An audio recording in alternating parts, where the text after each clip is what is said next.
Welcome to Imperfect Momming. Our children are constantly looking to us for examples. The term role model doesn't quite cut it here. We are shaping their worldview with every move we make. You see, it's not in the lectures we give or moments where we are actively attempting to teach them. It's in the micro movements we make, the unconscious ways in which we navigate life.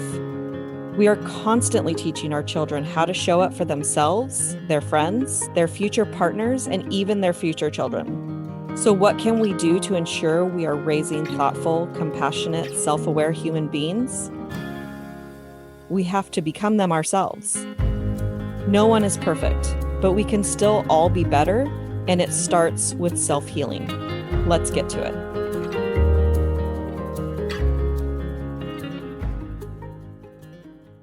Welcome back to Imperfect Momming podcast, if you're listening on the podcast. And if you are live with us here in Raising Enlightened Children Facebook group, welcome to our community coffee coaching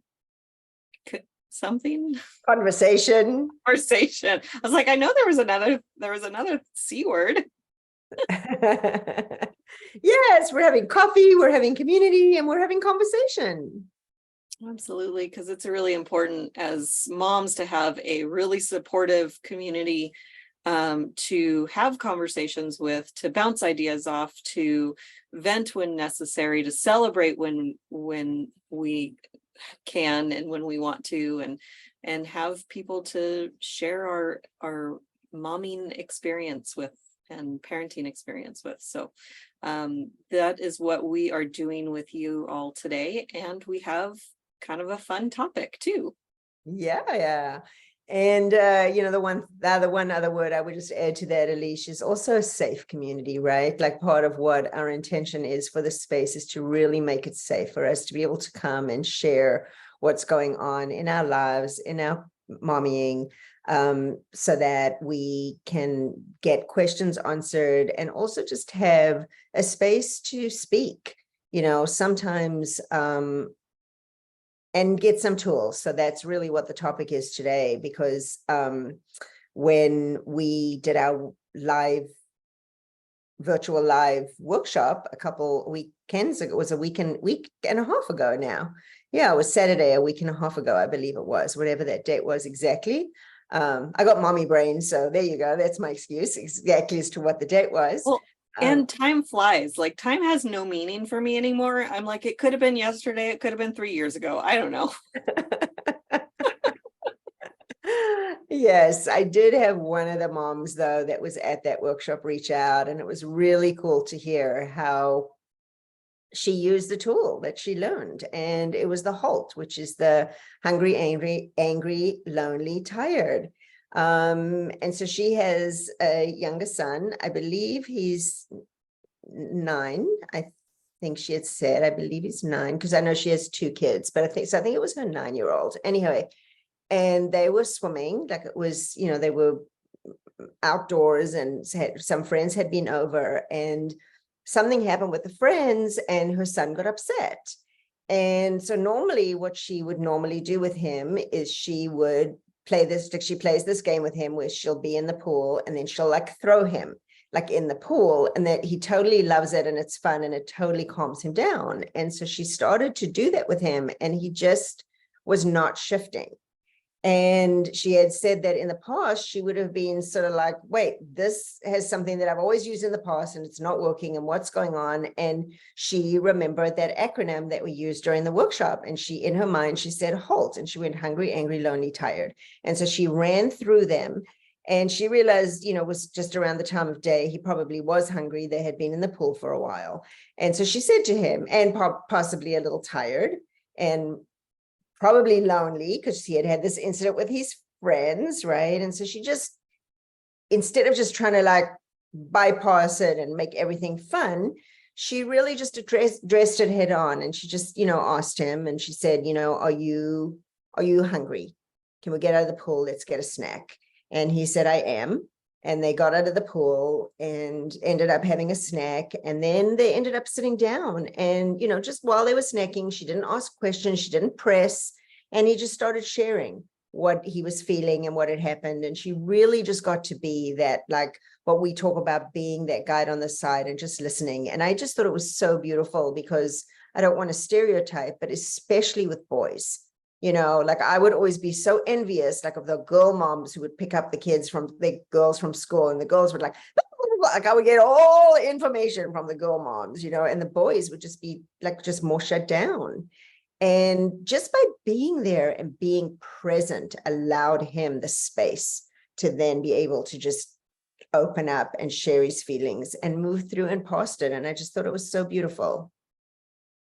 Yeah, I love that that helped with her in that situation, because I know that when I do my, you know, tips with, or my little tricks that shift my son out of his bad mood, when they don't work, sometimes, especially in the past, I would get really triggered by those things not working. I'm like, this has always worked in the past, how come it's not working now? And I never thought about like what I made that mean, but I made it mean something that triggered anger. And I would, in that situation, I probably at some point in my parenting, I would have been like, fine, you want to be a baby, then go be a baby. Like that's the thing that like just came to me as we heard the story. But using, obviously not reacting that way is, better for emotional health. It's better for emotional expression later on. Like you said, boys don't just always, word vomit their emotions all over you the way that I did with my mom. But, giving that, like, they're not going to feel safe in that situation. I know my son doesn't always feel safe with his emotions around me because of how I've reacted in the past. And so that's something that I'm working on repairing, because I want to be that safe space for him. I want him to be able to come to me and say, Mom, I have a problem, or I'm feeling this way, and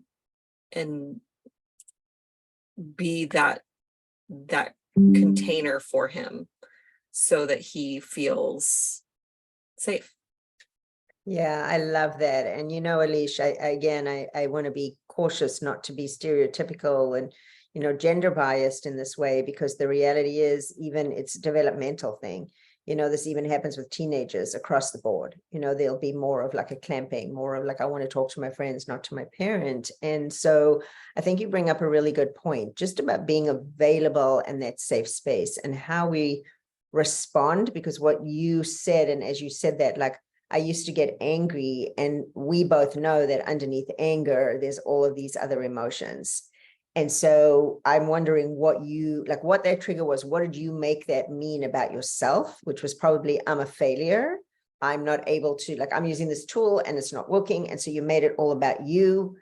And, you then got to have your little tantrum as a mom, right? Because you were feeling guilt. And that's I don't want to be putting anything on you, but that's the way I'm interpreting or perceiving what it is you're saying. So would you say that that's accurate? I don't know. Honestly, I've never dug into that. Like, that was that instant, it was like a light switch turning on, like, okay, we're cool. Oh, you're not, this isn't working. Light switch. I'm angry. And so at the time when I would do that, I definitely wasn't reflecting on why. I believe that it triggered this, I'm not good enough, I don't know what I'm doing. I know that I was uncomfortable with him feeling negative emotions, and in what I'm very aware of at this moment is that when he would be angry and then I shifted in anger, he would come out of it, and then he would turn around and start trying to comfort me. So it was not intentional, but it was very manipulative as well. And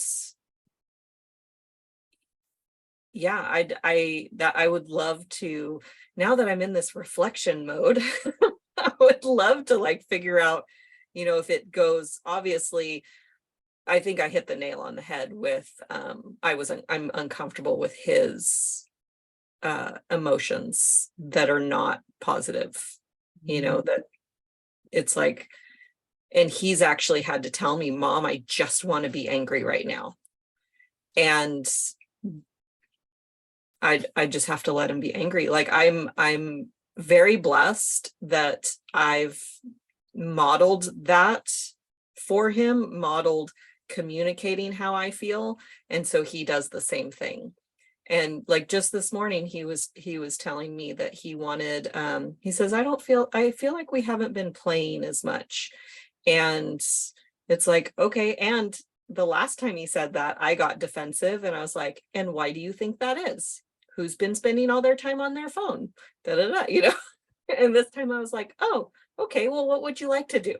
Instead of turning it back around on him and making him, take the responsibility, air quotes. Wow. I love that, Alicia. It's such a beautiful, beautiful awareness. And also, like what you just said, I mean, the word is just reflection, right? Like really looking at being able to step back. And I think maybe what we ought to do is next week have another tool and really let's unpack the pause. Yeah. So preview of forthcoming attractions, but what I would like to do, because I know that there are a few people that are with us live today. And so I want to keep our teaching portion of this to a, limit what we're doing inside of that so that we do have the time inside of the Facebook group for us to go on Zoom Live. So if you wouldn't mind putting the link in the chat, and then for those of you that are here with us, please join us, and we're going to go into a Zoom room, and that way you can share what is going on. If you do have questions, if you're having reflections, if you have comments, whatever it is, we're just going to have some conversation, and we'll be back next week at the same time, same channel at 9 a.m. And I think we'll unpack the pause a little. Awesome. So if you are listening on the podcast and you want to join our community coffee coaching and conversation, I think I got all the C's this time. Yeah, we're going to work on the name. Way too, right? We'll work on that. We're working on that. Yeah. But if you want to forthcoming attractions of what the name is going to be. Right. So if you want to join us live, to have conversation, to just have some community, we're on Raising Enlightened Children on Facebook, and we are happy to have you join us. So until we meet again, keep healing. Bye, guys. Bye, guys. Thank you. Thank you for tuning in to Imperfect Momming. It's time for us to step up and realize that our power is not in trying to shape our children. Our power lies in shaping ourselves into the people we want our children to model themselves after. Don't just do it for your kids. Do it for yourself. When you become a more self-aware, compassionate, and confident person, you and everyone around you benefit. For more information about me and my work, visit alicialyons.com. That's ALYSIALYONS.com. See you next time.